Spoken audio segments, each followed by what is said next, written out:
Parmi les nombreux trésors du patrimoine normand qui ont traversé les siècles et les guerres, c'est le plus léger, le plus fragile, la tapisserie de Bayeux. Le 18 septembre, la broderie de 70 mètres a quitté sa vitrine.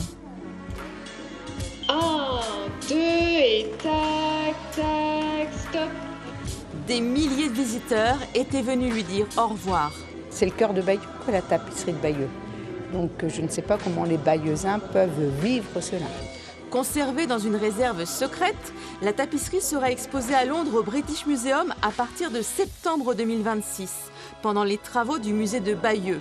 Un prêt diplomatique décidé par le président de la République, mais des experts et une pétition s'étaient prononcés contre le départ. La tapisserie nécessite une restauration complète. Va-t-elle supporter le déménagement ? En 2025, des monuments ont achevé leur grande restauration. À Rouen, l'abbatiale Saint-Ouen, presque aussi vaste que la cathédrale, révèle une blancheur surprenante et aussi l'éclat de sa rosace de 700 vitraux. Ce sont des constructions plus modestes, mais elles font partie de l'identité des stations balnéaires. À Luc-sur-Mer, la passerelle en bois de 150 mètres et sa vigie font à nouveau partie de la carte postale. La première chose quand on arrive à Luc, qu'est-ce qu'on regarde? L'acheter en bois. Puis là, la vigie depuis plusieurs mois, c'était un manque. Les plages du débarquement vont-elles enfin être inscrites au patrimoine mondial de l'UNESCO?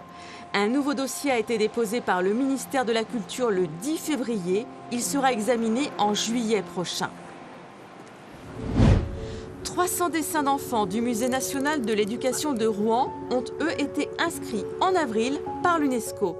Ce sont des dessins d'écolières françaises, faits au début de la Seconde Guerre mondiale. Ils montrent leur vision de l'exode, l'occupation, le rationnement, avec quelques lueurs d'insouciance. À Médavy, dans l'Orne, une partie du château a brûlé dans la nuit du 24 au 25 septembre avec sa collection d'art. Ce sont 20 ans d'efforts pour le restaurer, parti en fumée. Je ne sais pas si le château pourra être rebâti, mais les collections qui ont brûlé, elles sont irrécupérables. Les amoureux du patrimoine font preuve de générosité. Coralie Roger a légué 250 000 € pour restaurer 6 églises normandes. C'était une infirmière du CHU de Rouen de 53 ans.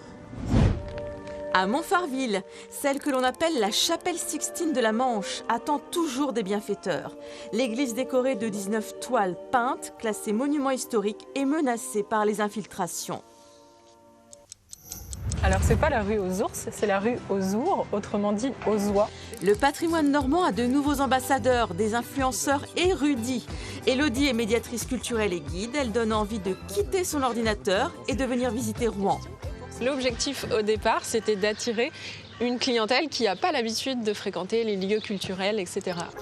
En ces fêtes de fin d'année, Le Havre a retrouvé son théâtre Art déco, le Normandie. Un chantier titanesque lancé par une seule famille. La salle de spectacle, où chantèrent notamment Gilbert Bécaud ou Trust, était fermée depuis 30 ans. Messieurs, dames, bonsoir, bienvenue au Normandie.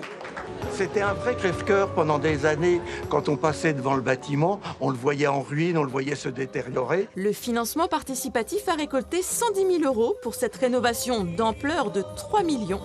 Le Normandie pourra fêter ses 100 ans en 2034.